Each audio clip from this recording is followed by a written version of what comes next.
ఇలాంటి ఫ్లెక్సీలు పెట్టచ్చా? రాముడు ఏమైనా పార్టీ నాయకుడా? ఇద్దరిని కలిపి ఇలాంటి ఫ్లెక్సీలు పెట్టచ్చా? ఇదే మాట అడిగినందుకు నేను దెబ్బలు తిన్నది ఇందుకే. అదేవిధంగా ఆ రోజు నేను చూపించినటువంటి పేపర్ కటింగ్ మన వెబ్సైట్లో చూపించమంటే చూపిస్తాను. ఇది శ్రీకృష్ణుడి యొక్క తలస్థానంలో మోదీ తల ఉంచి ప్రచారం చేయవచ్చా?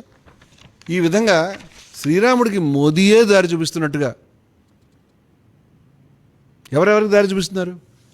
ఆయన జగద్రక్షకుడు, జగత్తుకే మార్గదర్శకుడు, దైవం కాదు. మానేమని చెప్పండి. నేనేమంటానంటే మోదీ గారు సంఘ పరివార్లో లేరా?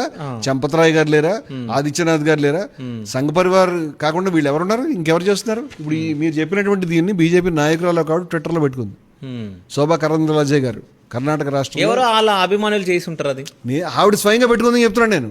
ఏది మోదీ గారు రాముడికి దారి చూపించేటువంటి బొమ్మను ఆవిడ పెట్టుకుంది. ఆ రోజు చాలా మంది విమర్శించారు దాన్ని. ఈ బొమ్మ మనకు అమెరికాలో యేసుక్రీస్తు ఇలాగ ట్రంప్ గారి భుజాల మీద ఉన్నటువంటి బొమ్మ మనం చూడం. మన దౌర్భాగ్యం రాముడి భుజాల మీద ఉన్నటువంటి బొమ్మ చూడాల్సి వచ్చింది.